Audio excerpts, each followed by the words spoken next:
Quand j'ai compris que chaque matin je reverrais cette lumière, je ne pouvais croire à mon bonheur. Comme Henri Matisse, de nombreux artistes se sont inspirés de l'atmosphère et des couleurs particulières du pays niçois. Un petit miracle de contraste, situé aux confins des Alpes du Sud et du pays de la Botte, en plein cœur de la célèbre Côte d'Azur. Plus sauvage, l'arrière-pays se laisse bercer par l'écoulement paisible du Var. Ces villages haut perchés guettent en contrebas les villes qui bordent la Méditerranée, comme Nice, Monaco et Menton.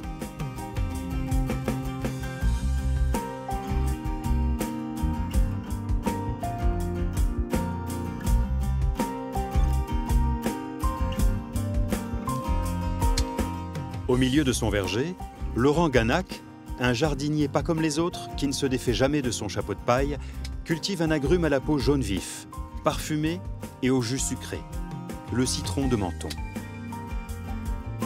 Un peu plus loin, dans les terres, sur la commune de Gatière, Jérémy Vosa et Bastien Cavallotto sont amis depuis plus de 20 ans. Pour ces deux jeunes maraîchers, il est absolument nécessaire de produire dans le respect d'une agriculture biologique et diversifiée. Fraîchement installé depuis mai 2016, il propose près d'une quarantaine de fruits et légumes sur une centaine de variétés. Alors que des vents violents ont arraché les bâches de protection, Jérémy s'apprête à récolter un oignon un peu particulier. Alors, je récolte des cébettes. En fait, c'est tout simple, hein. C'est les gros oignons doux qu'on récolte en fait très tôt, comme s'ils étaient bébés. Donc là, il y a évidemment la racine, ce qui permet à la plante de s'alimenter dans le sol. Donc tout le bulbe, donc là c'est vraiment la partie la plus claire, c'est ici que se développera le gros oignon si on le laisse pousser à devenir un gros oignon, un oignon doux, voilà. Après il y a toute cette partie-là qui est tout à fait mangeable, et après il y a toute la partie, toute la feuille qui est généralement pas consommée, ou je sais que ma grand-mère l'utilise tout le temps pour faire la soupe par exemple. Selon les régions, ce jeune oignon doux aux notes sucrées peut s'appeler cive, oignon d'Espagne, chiboule, ail fistuleux ou encore, comme ici, cébette. La variété que j'ai ici, qui est plantée ici en ce moment, c'est une variété qui vient vraiment d'ici, donc elle est originaire du Var. Il s'appelle l'oignon de Rebouillon, donc c'est une commune qui est dans le Var. Donc. Il y en a d'autres, hein, je ne les connais pas forcément tous, mais il y a d'autres variétés qui le font. Pas tous les oignons ne peuvent être cultivés en cébette non plus, donc voilà. Je sais que le Rebouillon est très adapté à la culture en cébette, voilà. C'est quand même une culture qui est plutôt simple. Il faut évidemment du soleil, hein, il faut du soleil et de l'eau, donc ça c'est plutôt simple à gérer pour nous. Il a fallu quasiment 4 années de recherche à Jérémy et Bastien pour trouver un terrain et donner naissance à leur exploitation, le Champ des Saveurs. Pour cette première année de lancement, charnière et fragile, le choix des variétés n'est pas anodin.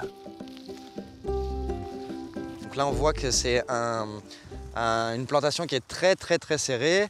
Donc évidemment, moi ce qui m'intéresse là, c'est de récupérer les bottes, de faire des bottes avec les cébettes qui ont commencé à grossir, pour laisser grossir, pour laisser la place aux autres. Et à terme, pouvoir laisser une ou deux cébettes comme ça pour réussir à obtenir un gros oignon blanc. Donc ça permet d'avoir deux produits différents avec la même culture. Voilà. Après un passage par des orientations professionnelles qui ne les satisfaisaient pas pleinement, les deux amis d'enfance ont l'intime conviction d'avoir trouvé leur vocation. Non, ouais, la cébette, les oignons, épluchage, ouais, c'est une partie aussi du boulot, quoi. Tout seul, je ne l'aurais peut-être pas fait parce que c'est quand même une très grosse aventure, c'est quand même beaucoup de responsabilités, c'est un gros poids sur nos épaules, hein. On est entrepreneur, hein, c'est-à-dire qu'on investit, on fait des... Enfin voilà, c'est vraiment pas évident à gérer tout ça. Donc c'est vrai qu'on a la chance d'être à deux et de se connaître très bien. Ça fait plus de 20 ans qu'on se connaît, donc voilà. Sur les hauteurs de la cité mentonnaise, un autre duo forme une équipe complémentaire. Laurent Ganac a planté son premier citronnier l'année de naissance de son fils Adrien, qui travaille aujourd'hui avec lui. Bien déterminé à jouer son rôle dans la Maison du Citron créée par son père en 2005, il écoute donc attentivement ses conseils sur la taille des arbres. Donc ça tu enlèves.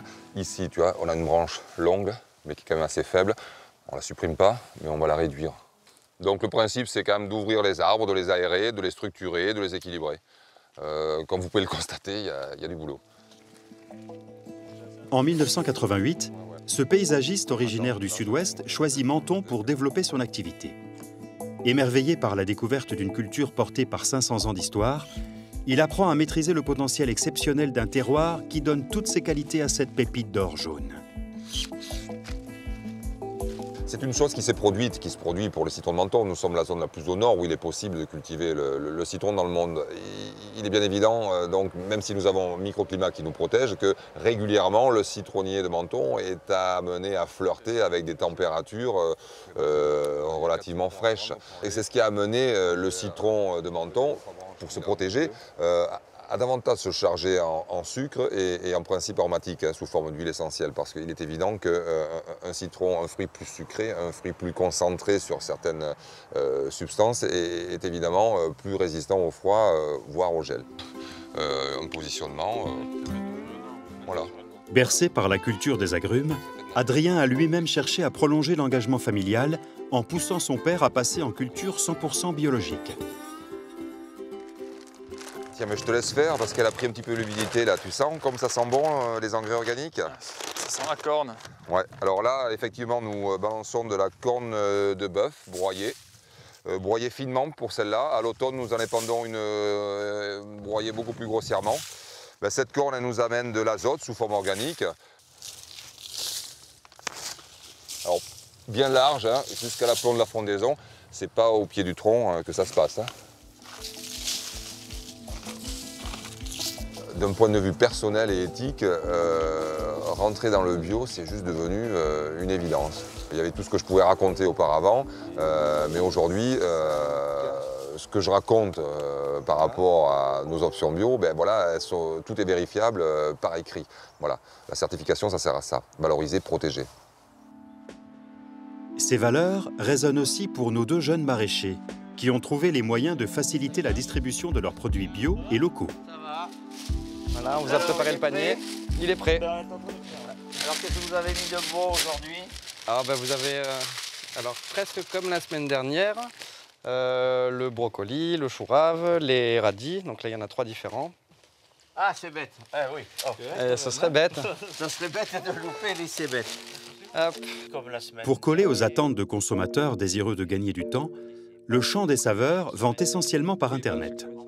Chaque mardi, les clients peuvent venir retirer leur panier directement sur l'exploitation. Ce qui compte vraiment pour nous, c'est de faire des paniers pour les gens. C'est très pratique pour nous parce qu'on peut décider de leur mettre des produits de saison, on peut décider des quantités qui sont dedans. Donc ça, c'est vraiment, c'est plus simple à gérer qu'un marché ou des gens qui vont faire par exemple leur panier sur notre site internet directement. C'est eux qui confectionnent leur propre panier. On le fera à terme, je pense, mais c'est très compliqué à gérer, ne serait-ce que pour savoir qu'est-ce qu'il faut qu'on plante. Les œufs, les pommes, les cébettes. On est bon. Et on est bon. On recrée du lien, hein, donc ça c'est très important aussi. C'est le fait de vendre des produits d'une exploitation en local, même sans forcément parler du biologique, hein, mais en local, ça crée du lien, ça crée une dynamique. Afin de favoriser cette dynamique économique, en plus du drive sur l'exploitation, Jérémy et Bastien ont développé la livraison à domicile, au bureau ou en point relais. Après, évidemment, pour pouvoir faire des paniers qui sont plutôt abordables et pour réduire les prix des paniers pour nos consommateurs, on décide de développer des ventes qui sont différentes, des ventes peut-être un petit peu plus haut de gamme. On va travailler peut-être avec des restaurants, des bateaux, des hôtels. Donc voilà. Je trouvais que ça une belle idée de faire un petit peu les Robins des Bois du maraîchage, dans l'idée de prendre l'argent là où il était, en leur proposant les produits qu'eux désirent, et en même temps pouvoir faire des paniers à un prix très correct pour les gens ici, les gens qui habitent ici. Donc arriver à lier tout ça, c'est vraiment une des grandes idées du projet qu'on a avec Bastien depuis le départ. Donc voilà, donc on est quand même sur la bonne voie là-dessus et j'en suis très fier. Alors que l'heure du déjeuner approche, chez Tintin, une affaire de famille située quartier de la Libération à Nice, Daniel prépare une recette niçoise traditionnelle incluant la fameuse cébette. Alors voilà le pain bagnat. Comme son nom l'indique, à l'origine c'est un pain beignet, bien trempé, parce que dans les campagnes, on ne jetait pas le pain autrefois. Et le pain durcissait au bout d'un certain moment. Donc pour l'assouplir, on ouvrait un pain. C'était un pain de campagne qui était un peu plus gros que celui-ci, de cette manière. Et alors on écrasait une tomate bien mûre à l'intérieur pour l'assouplir. Et pour l'agrémenter, on mettait un petit peu d'huile d'olive. Il y avait de l'huile dans toutes nos campagnes. Hein. De l'huile d'olive. Et c'était pas plus compliqué que ça. Ce casse-croûte typique, consommé à ses débuts par les pêcheurs et autres travailleurs du matin, a évolué au fil du temps et s'est amélioré. Notre petite particularité, on note un petit peu de mie. Parce que la mie, c'est un peu bourratif et ça rajoute trop. Et en même temps, lorsqu'on le referme, ça n'écrase pas les légumes. On commence par les tomates. Voilà. Ensuite, on met les cébettes. C'est le meilleur oignon qui existe, hein. On en trouve à peu près toute l'année, donc il ne faut pas s'en priver, hein. Tomates, cébettes, oignons, radis. Voilà, ça c'est la base du pain bagna classique. C'est le pain bagna qui plaît, hein. Cet expert du pain bagna ajoute de l'anchois. Et en fonction de la saison, quelques févettes, artichauts et olives caillettes du pays. Le secret, c'est évidemment de baigner son pain d'huile d'olive pour l'assaisonner. Ça va bien? Oui, ça va et toi? Alors, oui. Bah, je vais te prendre un pain bagna. Eh ben voilà, comme d'habitude. Moi, je suis là sur la place depuis 28 ans. Et je peux vous dire que j'ai des clients qui reviennent depuis 28 ans. Le pain bagna, c'est quelque chose qui ne se démode pas, qui se modifie un petit peu avec le temps, mais les gens, les Niçois particulièrement, restent fidèles au pain bagna. Très apprécié localement, ce petit pain rond généreux est une opportunité gourmande de découvrir la cébette. Mais la pause attendra, car à l'ombre des citronniers, Laurent et Adrien s'activent à la récolte. Alors évidemment, un agrume, hein, mais alors a fortiori un citron, ne se récolte pas en tirant dessus, hein. C'est pas comme les cerises. La récolte se fait nécessairement au sécateur, avec un sécateur simple ou un sécateur comme celui-ci, hein, qui permet de ramasser le fruit, de conserver le fruit.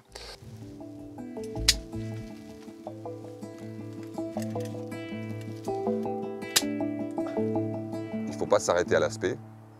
Il y a quelques clichés qui sont véhiculés à ce niveau-là qui n'ont pas lieu d'être, hein. Le citron de Menton, il n'a pas nécessairement la peau cabossée, il n'a pas nécessairement la peau lisse, il n'est pas nécessairement un petit citron à jus, il n'est pas nécessairement un gros citron à peau épaisse. En fait, le citron de Menton, il est nécessairement tout ça à la fois. C'est-à-dire que pour moi, la vraie spécificité du citron de Menton, c'est que sur un même arbre, vous avez 50 citrons, il peut ne pas y en avoir deux de pareils. En revanche, qu'il soit petit ou gros, avec une écorce plus ou moins épaisse, une des constantes donc, du citron de Menton, c'est cette écorce à peu près sans amertume. C'est vrai qu'en fonction de la saison, en fonction du fruit, de l'arbre, de l'épaisseur de l'écorce, justement, il peut y avoir des petits gradients dans cette absence d'amertume. Plus l'écorce est épaisse, effectivement, moins elle a d'amertume. Mais là, on est déjà sur quelque chose de tout à fait sympa. Et ça, c'est un vrai médicament. Ces caractéristiques bien particulières lui ont permis d'obtenir en 2015 l'IGP, Indication géographique protégée. Il s'agit du seul citron français bénéficiant de ce label d'excellence européen. Une reconnaissance bien méritée. Là, on est en train de faire le tri, en quelque sorte, hein.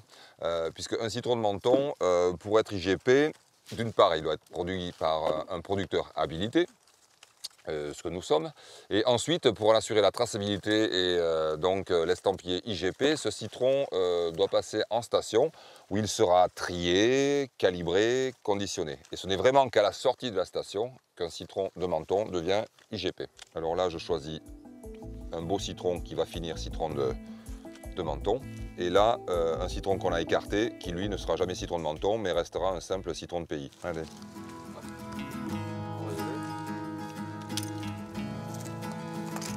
Ce fruit d'or se prête à toutes les métamorphoses pour le plus grand plaisir des gourmets et des chefs étoilés. Adrien livre justement la maison familiale au pays du citron. Fabrice, Salut Adrien, ça va? ça va et toi? Ouais, nickel. Bon, c'est ce qu'on a ramassé ce matin. Tu vas emmener des beaux citrons, Ah bah des bio, ils sont ultra frais là, ils ont quelques heures, ils sont encore vivants, hein. ils sont magnifiques. Depuis 10 ans, Fabrice Puech est fier de transformer le citron de Menton en création gourmande.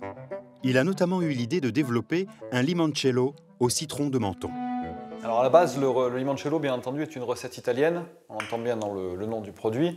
On a cherché à créer un produit identitaire autour du citron de Menton. Ça paraissait logique de faire du limoncello au citron de Menton. Cette liqueur sucrée à base d'ingrédients simples doit être préparée de façon méticuleuse. D'abord, il faut zester les citrons à la main, puis plonger les zestes dans un alcool de blé ou de betterave. Ça fait à peine 3-4 jours là, que c'est en infusion. Et donc on voit bien que les zestes sont secs, cassants, très pâles. Hein, le jaune du citron est parti. Et il se retrouve maintenant dans l'alcool. Cet alcool pur qui va nous servir à faire le limoncello. Donc cet alcool qui est maintenant chargé d'huile essentielle de citron de menton. Ces zestes ensoleillés macèrent ensuite pendant 4 semaines à l'abri de la lumière. Puis Fabrice ajoute du sirop de sucre et mélange le tout. Donc là, on a ajouté notre sirop de sucre. On va goûter pour voir s'il est assez dissous et si on peut passer à l'étape de la mise en bouteille.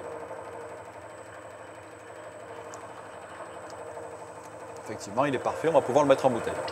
Bien entendu, tous les limoncello sont différents. Il y a des bons, il y a des mauvais. Et puis au-delà de ça, il y a des finesses, il y a des différences de degré d'alcool, il y a des citrons différents. Le citron d'Italie est différent du citron de Menton, bien entendu. Le citron de Menton apporte au limoncello une rondeur, un côté gourmand, un peu confit. Le citron de Menton apporte à tous les produits d'ailleurs qu'on va faire avec le citron de Menton, un côté un peu citron confit. Le mariage heureux de la recette italienne ancestrale avec les citrons de Menton a donné naissance à un digestif local à la saveur et au parfum typique.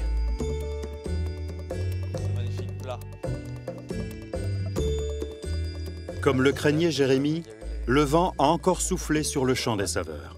Avec Bastien, ils viennent constater les dégâts. Non, Bon, ça n'a pas été trop catastrophique là. non, en tout cas là c'est bête, non, ça va. Faudrait qu'on mette un petit Il y a coup d'arrosage et peut-être on met le plastique, non? Ouais. Il faudra peut-être rebâcher celui-là en priorité. Et fondeur des plastiques. Non, finalement ça va. On a un peu l'ail qui s'est abîmé, mais c'est tout. Hein. Et l'irrigation, il va falloir rechecker aussi, hein, parce que...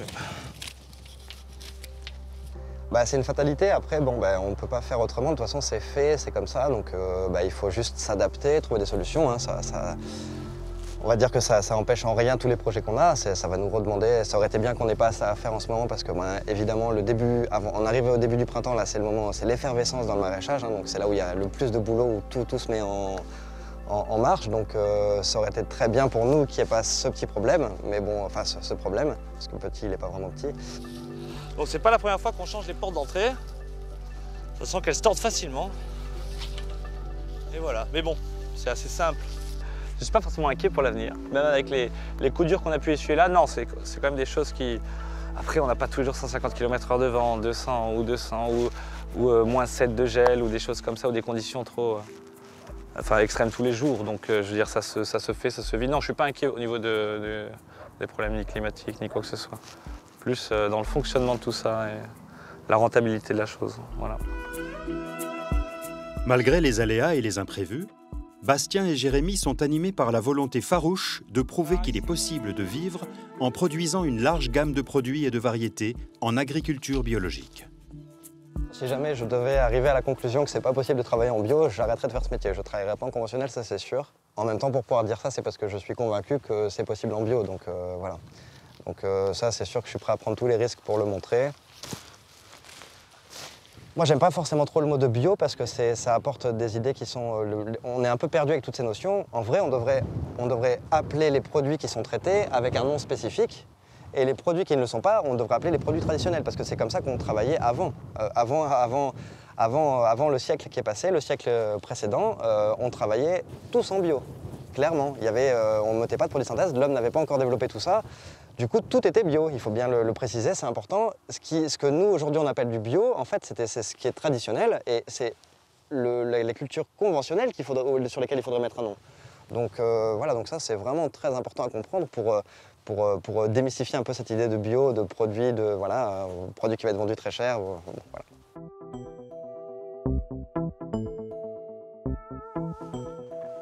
Allez, prends le citronnier parce qu'après tout, c'est chez toi. Le premier. Porté par les mêmes convictions que nos deux jeunes maraîchers, Adrien a l'ambition de planter 200 citronniers en culture biologique sur la toute nouvelle exploitation agricole qu'il vient d'acheter.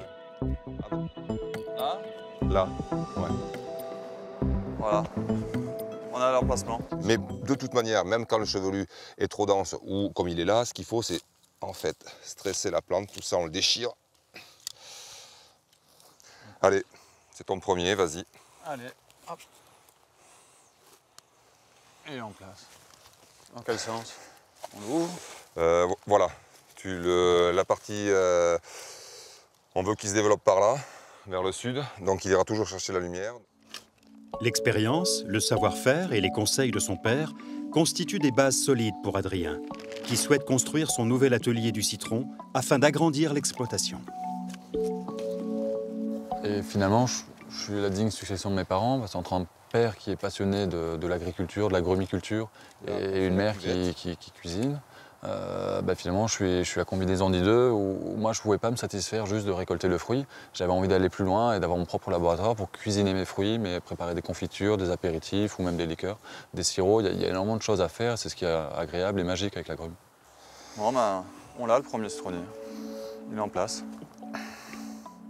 Moins de 15 minutes. À 2. Non, parce qu'on a 500 à faire comme ça. Ça en fait des minutes, hein. Je suis très content parce que bon, moi je ne suis pas vieux, mais à mon âge, je n'ai plus l'énergie que je pouvais avoir à 25 ou 26 ans et que je retrouve dans Adrien. Donc c'est quoi la campaillage? Eh bien, si je BRF comme produit sur les travaux d'élagage de taille. Le citron de Menton, il y a une histoire, il y a une tradition, effectivement, il y a eu un âge d'or, il y a eu une période un petit peu de déclin, et finalement j'arrive sur une période où on redynamise la filière. Beaucoup de passionnés se sont battus pour avoir l'IGP, l'indication géographique protégée, et je suis un exemple de ces jeunes qui s'impliquent et qui souhaitent développer cette tradition. Et je suis extrêmement fier de participer finalement au dynamisme de la filière du citron de Menton.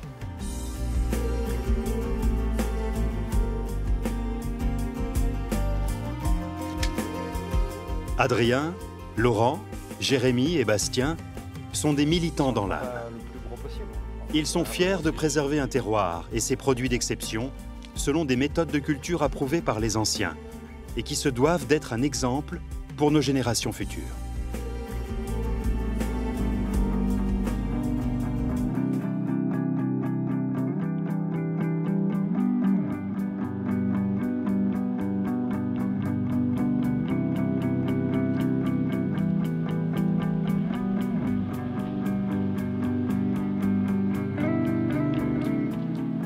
Sur le bord de la Méditerranée, à l'ouest de Marseille, s'étend un littoral composé de falaises qui se jettent dans la mer, la Côte Bleue. Cette succession de calanques calcaires, pays de Fernandel, doit son nom à la couleur turquoise et à la limpidité de ses eaux. Baignée de soleil toute l'année, cette bande côtière découpée abrite de petits ports et de superbes plages bordées par une végétation clairsemée qui fait la part belle aux arbustes et aux résineux.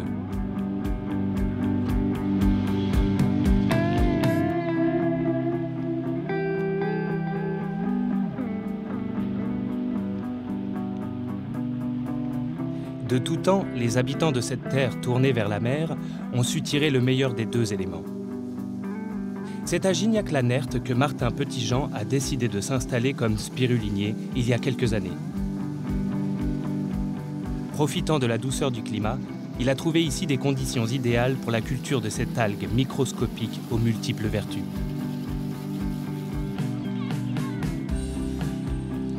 Non loin de là, sur le port de Carreau, Patrick Bozona a perpétué la tradition familiale en s'installant comme pêcheur il y a plus de 30 ans. Aujourd'hui jeune retraité, sa passion du métier ne l'a pourtant pas quitté et lui fait prendre la mer à chaque fois que le temps le permet. Accompagné de Guy, son matelot, il part jeter ses filets où son instinct le lui dicte. Ce matin, Patrick a décidé d'aller traquer un poisson bien connu des gastronomes de Méditerranée, la dorade royale. On est en route pour aller poser nos filets là, avant le jour. Voilà, on va faire ce qu'on appelle la matinée. On va laisser les filets juste le temps du lever du jour pour essayer de pêcher quelques dorades. Je suis patron pêcheur, ça fait 37 ans que je fais la pêche à carreau au filet maillant. Je suis fils de pêcheur et petit-fils de pêcheur, toujours ici à Carreau. Le métier de la pêche, je l'ai un peu dans mes gènes, donc c'était pas utile d'aller apprendre quoi que ce soit à l'école. J'ai commencé à travailler très tôt avec mon père, il fallait y aller. La pêche était beaucoup plus dure avant que ce qu'elle est maintenant. À l'époque, il fallait, comme on dit, tirer les filets, on avait les ampoules dans les mains, les treuils ne tiraient pas, c'était nous qu'on tirait derrière les treuils. Bon, maintenant, je dirais que physiquement, la pêche est beaucoup plus facile. On a toutes les espèces présentes en Méditerranée ici. Hein. Ça va du thon, espadon, merlu, sole, loup, dorade. La dorade, elle est présente maintenant à peu près toute l'année et elle a un cycle migratoire qui est dû à sa reproduction. Là, on cale le filet en zigzag là, parce que le poisson, il le voit, le filet, il le suit.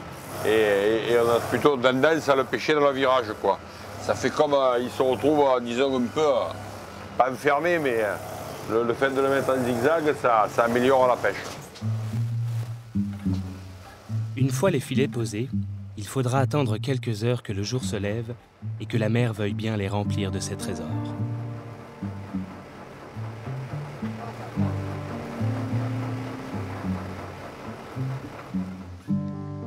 Les spiruliniers aussi commencent aux aurores, afin d'éviter la chaleur caniculaire propice au développement de l'algue.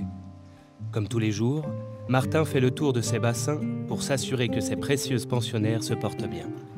Je suis cultivateur de spiruline. J'ai fait de la biologie marine avant de me rediriger vers l'aquaculture. Donc avant d'être spirulinier, j'étais pisciculteur. Je faisais du poisson, de la perche, du saumon. Et j'ai commencé ça il y a 8 ans. J'ai fait un stage chez un des premiers producteurs de spiruline. Je voyais cette culture qui était à échelle humaine, une culture végétale, une culture agricole, simple. Et j'ai beaucoup apprécié les retours en fait qu'avaient les gens quand ils venaient consommer et chercher la spiruline à la ferme. Donc tout de suite, ça m'a plu. La spiruline, ça se cultive comme ça dans des grands raceways, hein. C'est des sortes d'hippodromes qui sont brassés par des roues à aubes qui permettent d'éviter que la spiruline stagne à la surface de l'eau. Si elle stagne à la surface de l'eau, elle va flotter et après elle va prendre trop de soleil. Un peu comme les plantes qu'on garde à l'ombre chez nous, la spiruline, il lui faut un taux d'ombrage qui est suffisant. Si elle prend trop de soleil, elle meurt, ça s'appelle la photolyse. Cette algue, unicellulaire d'un dixième de millimètre de long, doit son nom à sa forme spiralée. À la différence d'autres micro-organismes, ses conditions de vie à des pH et des températures extrêmes lui permettent d'être cultivée à l'air libre. Là, ce que je fais, c'est que je mesure le Secchi. Le Secchi, c'est une mesure de turbidité de l'eau, en fait, hein, et qu'on utilise avec la spiruline pour savoir quelle est la concentration en spiruline dans le bassin.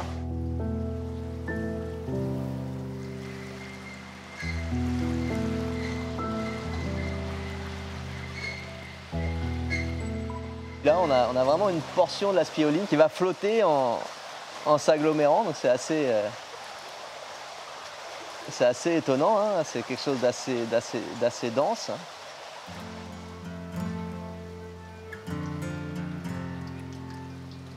Une fois la concentration optimale atteinte dans les bassins, la spiruline est donc envoyée sur des tamis aux mailles très fines qui vont permettre une première séparation de l'algue et de l'eau.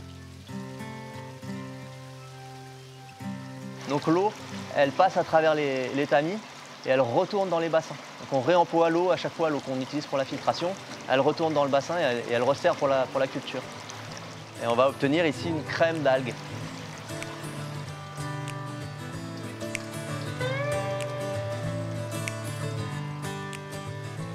Les tamis remplis, la mixture va décanter doucement pendant une demi-heure, afin de n'en garder que l'essentiel.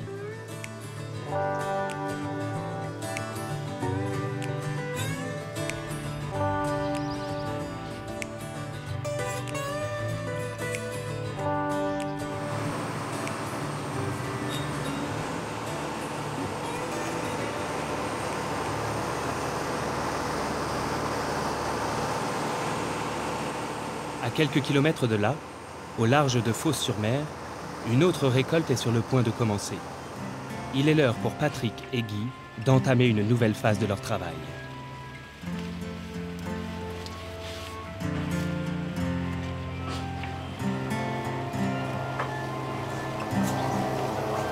Il va finir la bague. Ouais, il est avec. Il est nerveux, hein, t'as vu?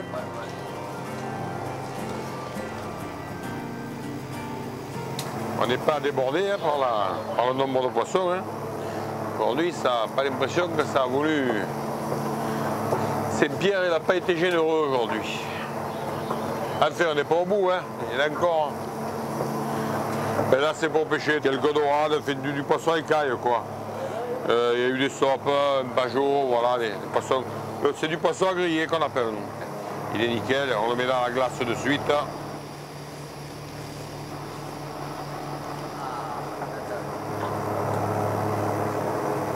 Ça correspond à ce qu'il nous dit l'autre. Il y a peut-être du gros poisson.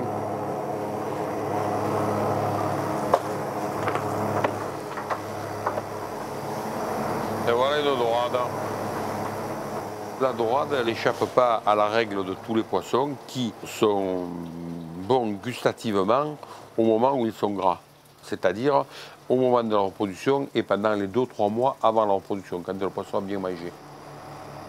On ne le laisse pas plus longtemps, hein, et quand le soleil a monté, voilà, la pêche est faite pour la matinée.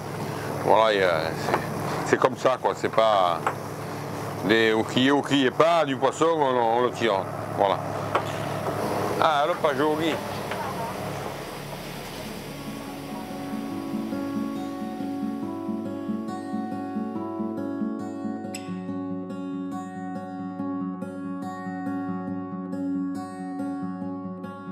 Parmi les espèces capturées dans ces filets, on trouve essentiellement des chinchards, des dorades et quelques rougets.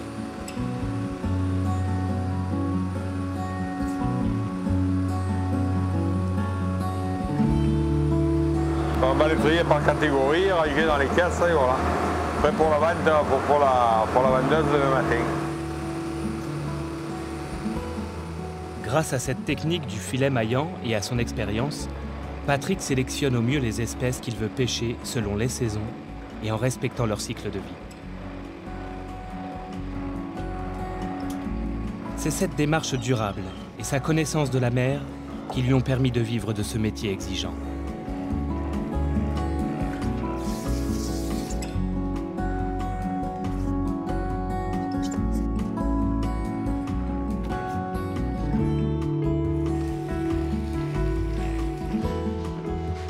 À chaque retour de pêche, le poisson est stocké en chambre froide jusqu'au lendemain.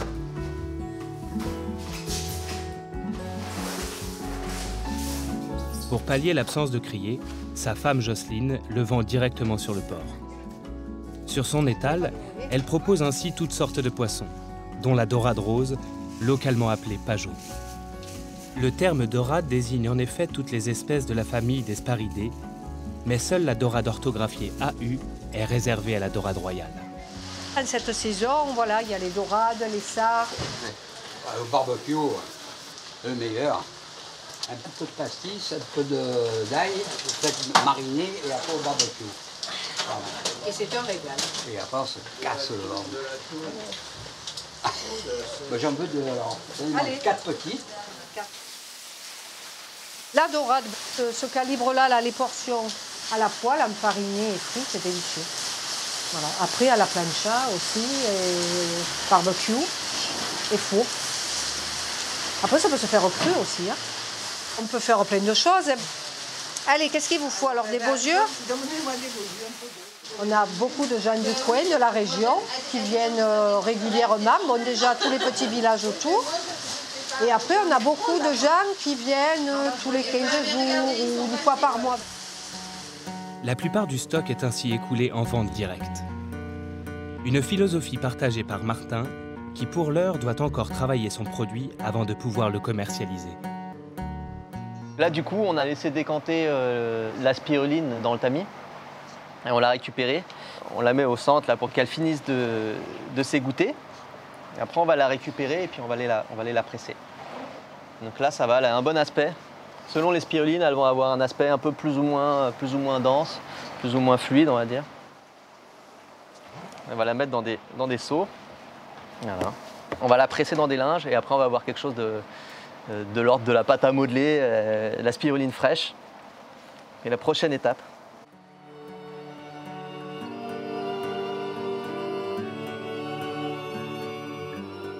La crème ainsi obtenue est ensuite pressée sous vide de façon à préparer son séchage. Cette méthode permet de conserver toutes ses qualités nutritionnelles et son goût à la fois iodé et fumé très caractéristique.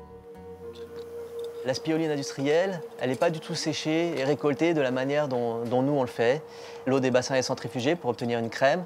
Et cette crème, elle est pulvérisée dans des tours dites d'atomisation, ça s'appelle le séchage par atomisation. Et c'est une spiruline qui a un goût fort. Et le chauffage et le séchage par atomisation va dénaturer. Soucieux de proposer un produit haut de gamme, Martin privilégie un travail artisanal. La pâte ainsi formée est maintenant prête pour la prochaine étape.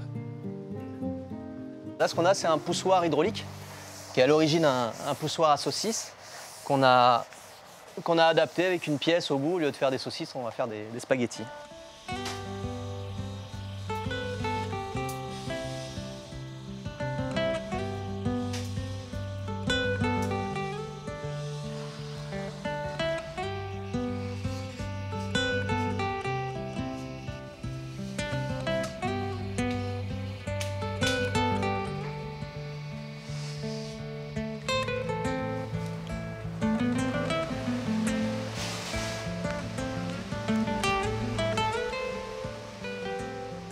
À la fin de la journée, du coup, les spaghettis sont secs.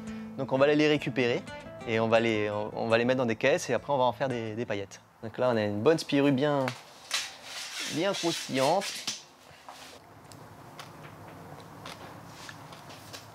Impeccable. On va pouvoir récupérer. Et voilà.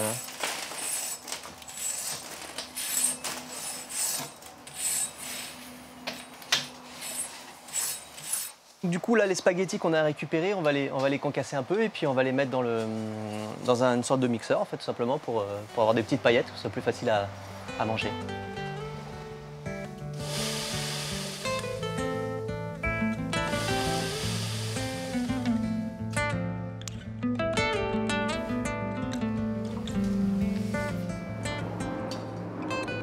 Une fois séchée, la spiruline est conditionnée en sachets afin d'être vendue. Martin va justement en livrer quelques-uns chez Agnès Leclerc-Bernin, une nutrithérapeute avec laquelle il travaille régulièrement. Martin, je vais te montrer une petite recette que j'ai mise au point. Ici, j'ai une petite sauce vinaigrette avec échalote, du persil, de l'huile d'olive tout simplement et surtout un peu de paillettes de spiruline dessus pour agrémenter aussi et donner un petit goût. Et là, ça c'est pour les gourmands. Là. Ça me plaît, ça. je les trouve magnifiques, tes barres. Ça, c'est les gourmands. Ce sont des barres de céréales crues, d'ailleurs, donc qui conviennent parfaitement aux végétariens, végétaliens ou véganes. Et j'ai donc figues, abricots, et puis on a également amandes, noisettes. Ça a l'air pas mal. Hein. Bien mixé, bien broyé, et à la fin, on rajoute de la spiruline. D'accord. Et là, tu pars randonner pendant 3 heures sans problème. D'accord. Ça doit bien tenir au corps. C'est pas mal. C'est bon. Et il y a un peu de sarrasin aussi. Donc, tu as un petit goût derrière. Ça croustille. Il y a le goût de la spiruline, qui est léger, puis ouais, c'est une barre céréale. Hein. En général, le goût de la spiruline, il reste pas mal en bouche, donc on le sent. On sent à la fin. On est vraiment sur un complément alimentaire de haute qualité, de très bonne qualité, avec donc des protéines, l'ensemble des acides aminés essentiels. Donc c'est-à-dire que même s'il n'y a absolument aucune protéine animale, on peut tout à fait bien fonctionner. Le fer aussi, parce qu'on a de plus en plus de carences en fer dans la population. Et puis on récupère aussi naturellement bêta-carotène. Alors c'est super parce que quand en plus les personnes s'exposent au soleil ou se mettent un peu plus au soleil, avec du bêta-carotène, on a le bronzage aussi qui arrive un peu plus rapidement. Et puis après la chlorophylle qui pour moi est très intéressante pendant des cures comme celle-ci puisque le curiste va essayer d'éliminer les toxines et donc on amplifie cette élimination de toxines. Du coup les curistes ils étaient très contents de connaître la spiruline parce que c'est des gens qui s'intéressent beaucoup à la nutrition, c'est des gens qui sont prescripteurs aussi, ils savent de quoi il est question, ils en parlent autour d'eux. Ça a permis de bien faire connaître le produit et du coup ça a été une belle... Voilà, c'était une belle aventure. De l'autre côté du port, comme après chaque pêche, Patrick s'occupe de ses filets maillants.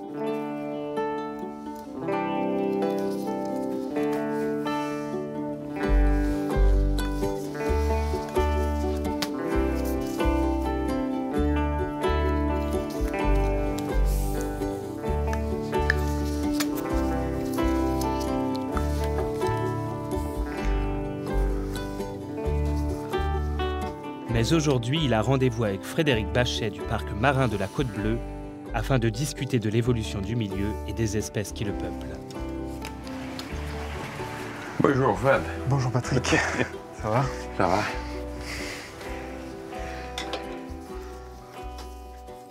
Le parc marin de la Côte Bleue existe depuis plus de 30 ans. On a créé la réserve de Carrier-le-Rouet dès le démarrage en 1983. Et puis après, sur proposition des pêcheurs professionnels en 1996, la réserve du Cap-Couronne.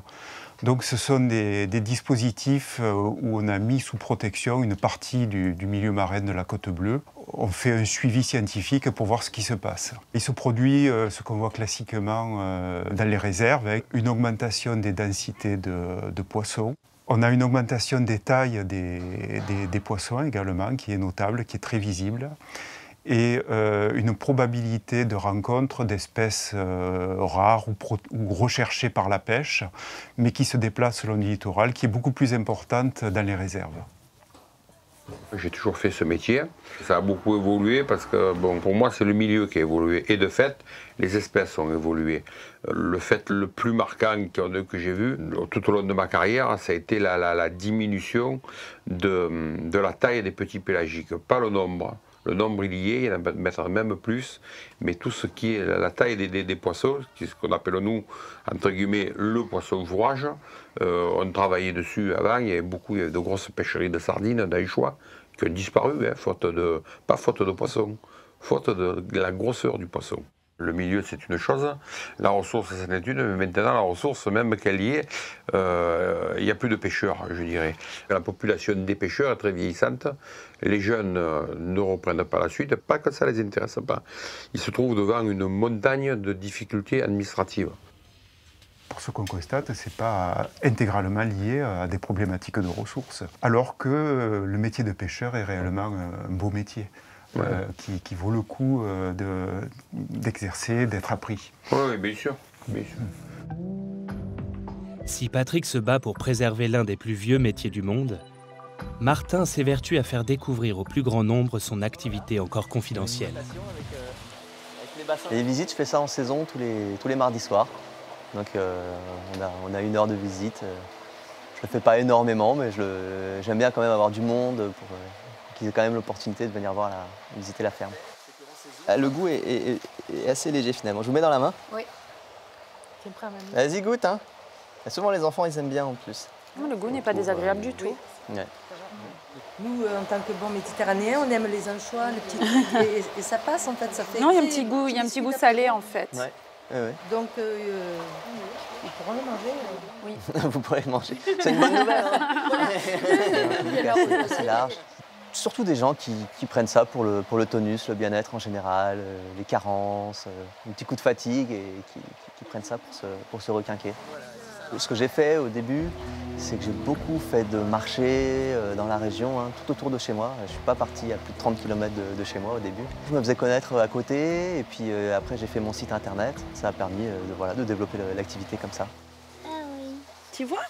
J'ai une relation directe avec les clients. C'est une des parties hyper importantes de la vente directe, c'est qu'on a des retours directement des gens qui nous disent ce qui va bien, qu'est-ce que ça leur apporte. Et nous, en retour, ça nous nourrit. Ça nous permet d'avancer, d'avoir confiance dans ce qu'on se fait. Et puis c'est gratifiant, donc c'est une partie du métier, du plaisir du métier, on va dire. Je pense qu'il ne faut pas perdre le lien. Je pense pour les clients et pour le producteur. Les deux. Pour les deux, c'est important. Et vous allez goûter. C'est vrai que les sportifs, souvent ils prennent des En la cultivant de manière saine et responsable, Martin permet à la spiruline de trouver progressivement sa place auprès des consommateurs.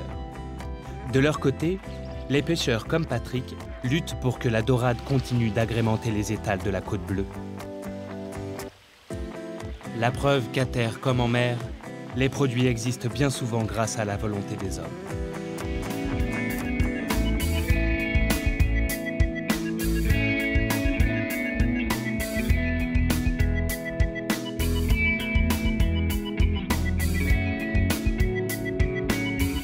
Désormais devenu un haut lieu du tourisme, mondialement connu pour son festival de cinéma, Cannes n'était sous l'Antiquité qu'un modeste village de pêcheurs. C'est au XIXe siècle que Cannes prend son essor, avec l'afflux d'aristocrates anglais et russes attirés par la beauté de la Côte d'Azur. Dominé par les préalpes de Grasse, desquelles des villas s'étendent jusqu'à la côte, le pays de Cannes s'alanguit en bordure du golfe du Napoule. La variété de sa topographie et son climat généreux y ont favorisé le développement de cultures florales, roses, œillets, mimosas, orangers, ainsi que d'une agriculture essentiellement maraîchère.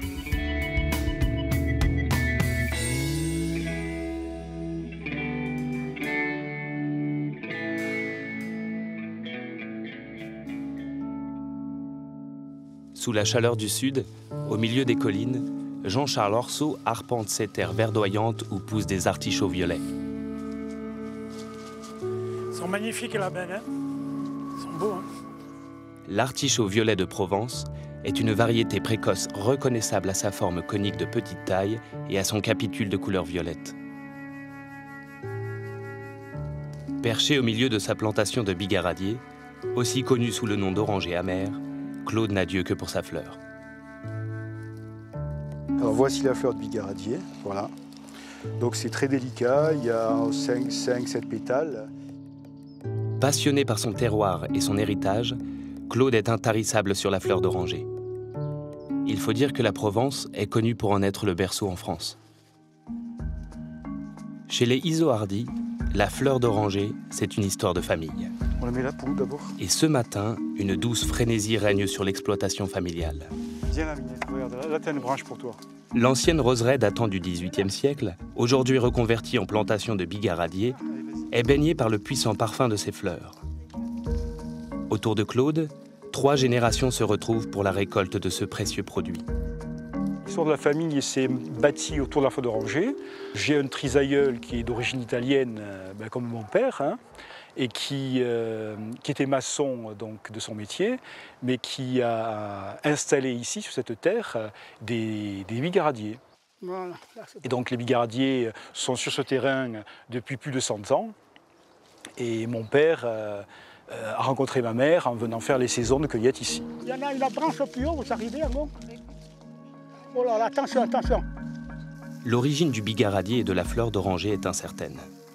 De Chine, diront certains, d'Inde, affirmeront d'autres.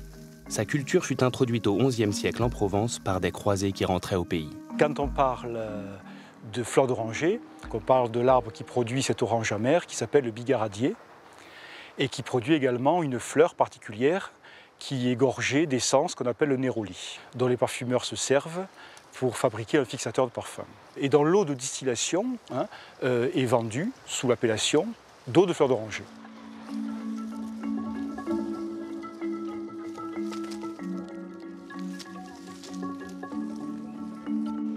Alors pour récolter de l'essence, il faut cueillir la fleur épanouie, puisque le bouton, contrairement à la fleur, ne contient pas assez d'essence. Alors on attend qu'il grossisse et qu'il éclate.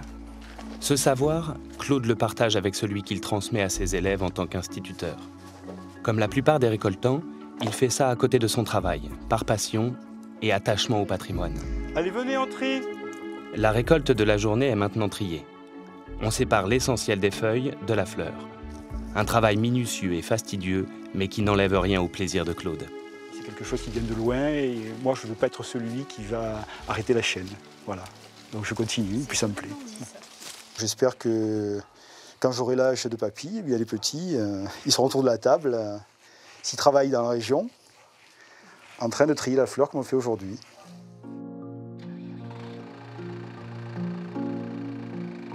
De son côté, Jean-Charles Orceau a fait du maraîchage son activité principale.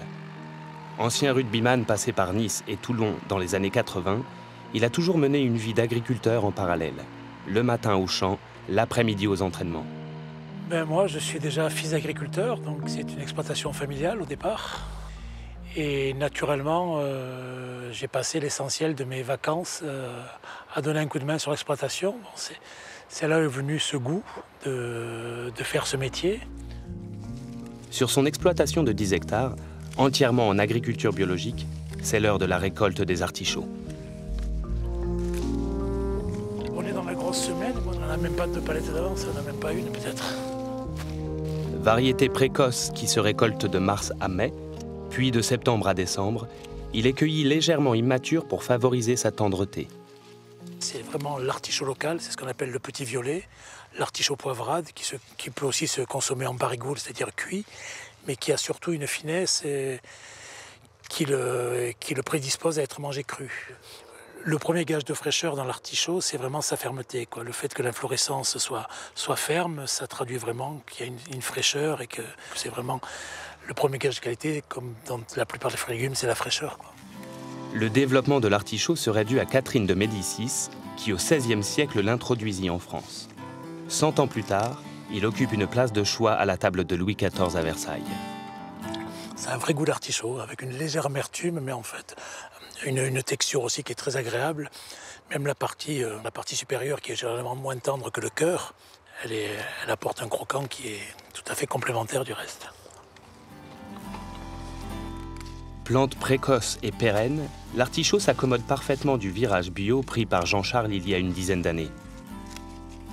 Au fil de la dégradation du commerce des fruits et légumes liés aux importations massives qui viennent des pays du Sud, européens, mais également du Maghreb, voire d'ailleurs, moi qui avais une activité essentiellement tournée vers la grande distribution, je me suis trouvé dans une impasse.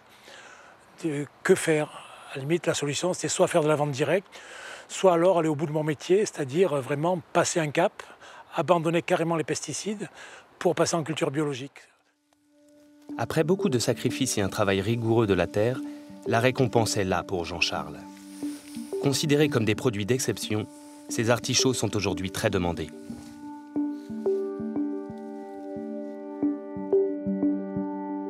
Si Vallauris est la capitale française de la fleur d'oranger, c'est en partie dû à la présence sur son sol de la coopérative Nérolium, lieu de référence pour sa distillation. Comme de nombreux petits exploitants, Claude est venu faire peser sa récolte.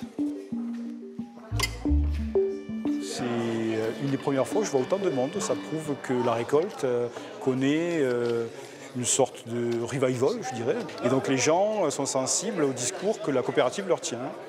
Si vous avez ne serait-ce que 2-3 arbres, cueillez quand même votre fleur, portez-la, et comme ça nous aurons plus de Néroli à vendre. Voilà. La coopérative, qui distille la fleur d'oranger depuis 1904, semble en effet retrouver un second souffle après avoir connu un sévère passage à vide à partir des années 80. Le lendemain matin, beaucoup de travail attend les employés de la coopérative. Après avoir séché au sol toute la nuit, les fleurs d'oranger sont prises en main par Omar, qui va se charger de les distiller. Il y a une perte qui se fait dans la nuit, bien sûr. Et on est obligé de réensacher, de tout repeser pour évaluer la perte de poids, ce qui va me permettre donc de savoir exactement ce que je vais distiller.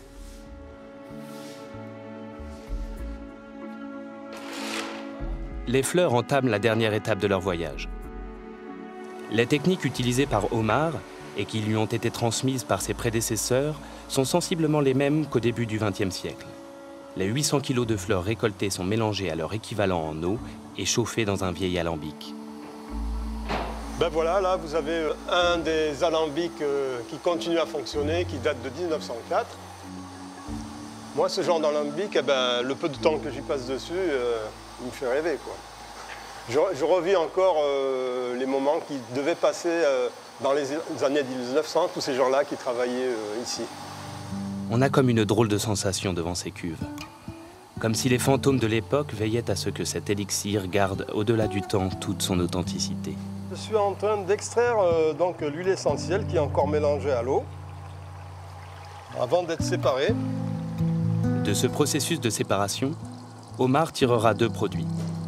Le Néroli, l'essence de fleurs d'oranger, qui fournit les plus grandes parfumeries du monde, et l'eau de fleurs d'oranger, qui, après avoir reposé pendant 1 mois dans des cuves, continuera sa transformation artisanale en étant mise en bouteille, puis étiquetée à la main, garantissant au produit une qualité exceptionnelle. Les autres, maintenant, c'est tout automatique. Ils mettent des additifs, des colorants, des conservateurs. Et nous, on ne met pas de conservateurs, c'est tout naturel. Son conditionnement terminé, la fleur va pouvoir être distribuée et utilisée dans les plus fines préparations culinaires. Les puristes, comme les frères Venturini, recherchent justement de tels produits d'exception. Alors que la ville de Grasse est endormie, Cyril prépare la pâte de sa fougassette, dont la recette, héritée de son arrière-grand-père, est gardée secrète. Ma fougassette, la particularité, c'est qu'elle est à l'eau de fleur d'oranger. À travers leurs produits, ces pâtissiers de talent mettent un point d'honneur à défendre leur patrimoine familial et régional. C'est perpétuer une tradition, voilà, mettre en valeur nos produits régionaux et mettre en valeur Grasse avec sa traditionnelle fougassette qui fait partie des 13 desserts de Noël. On fait ça depuis plusieurs centaines d'années. Et voilà, c'est important. Au début du XXe siècle, 3 maisons fabriquaient la fougassette. Les Venturini sont aujourd'hui les derniers. On lui a donné la forme de la fougassette. Brioche fine et légère à 7 entailles symbolisant le visage du Christ, la fougassette était à l'origine un produit accessible aux plus modestes. Ma grand-mère qui disait ça, c'était un peu la brioche du pauvre. Il y a très peu d'œufs, il y en a un petit peu, mais il y a très peu d'œufs. Il n'y a pas de beurre. Donc c'est très léger, très aéré, il y a surtout de la fleur d'oranger. Et à l'époque, l'eau de fleur d'oranger, on en trouvait partout. On l'a jeté d'une année à l'autre parce qu'il y en avait tellement. Là, quand il y avait la nouvelle production, on jetait l'ancienne. Maintenant, on ne la jette plus parce qu'il y en a de moins en moins. C'est un peu le malheur. Malgré ces aléas, les frères Venturini défendent une production artisanale qui traverse les âges.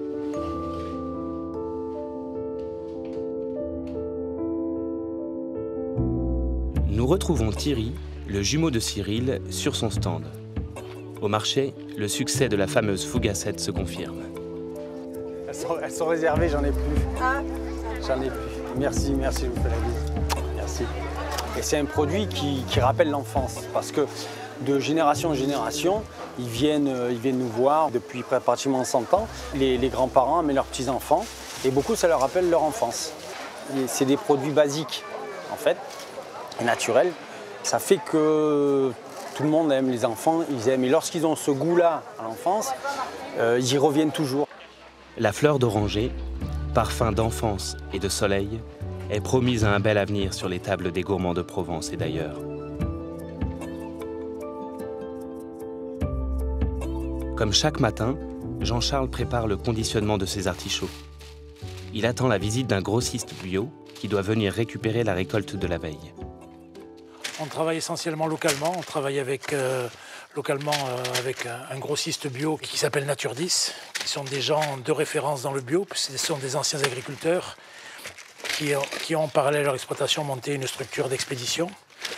On travaille également avec la grande distribution locale. On fait du colisage en barquette pour eux. Jean Federzoni, le président de Nature 10, qu'il a fondé en 1983, est un pionnier du bio. Une référence qui a accompagné Jean-Charles dans sa mue 40 ans après lui. Monsieur Federzoni, bonjour. Bonjour Charles. Comment allez-vous? Ça fait plaisir de vous voir. Ça va. C'est réciproque. Vous êtes en train d'avaler des artichauts. Et oui, on a fini votre commande à l'instant là. Les artichauts sont superbes, ils sont tous à peu près pareils, uniformes, c'est très bien. Cela fait près de 50 ans que Jean Federzoni a banni les pesticides de ses champs. Une décision sous forme de prise de conscience. C'est que je me suis empoisonné en utilisant des pesticides en 1969. Et lorsque j'ai découvert que les pesticides qui m'avaient empoisonné provenaient des gaz de la guerre de 14-18, de l'hypérite, je me suis posé un tas de questions et j'ai compris que c'était peut-être aller un peu loin que de continuer à utiliser ces produits. Il est évident que c'est une démarche qui n'est pas simple, qui n'est pas facile. Il faut l'assumer, et il faut prendre les responsabilités. Mais le résultat est là. La satisfaction aussi. Et la satisfaction personnelle. Se dire qu'on ne s'empoisonne pas, on n'empoisonne pas les gens qui travaillent avec nous. On peut employer ce terme-là, il y a un retour sur investissement. C'est-à-dire qu'on a effectivement une prise de conscience générale, surtout au niveau des jeunes, qui se mettent à lire les étiquettes et qui découvrent qu'il y a autre chose qui peut être fait. Voilà.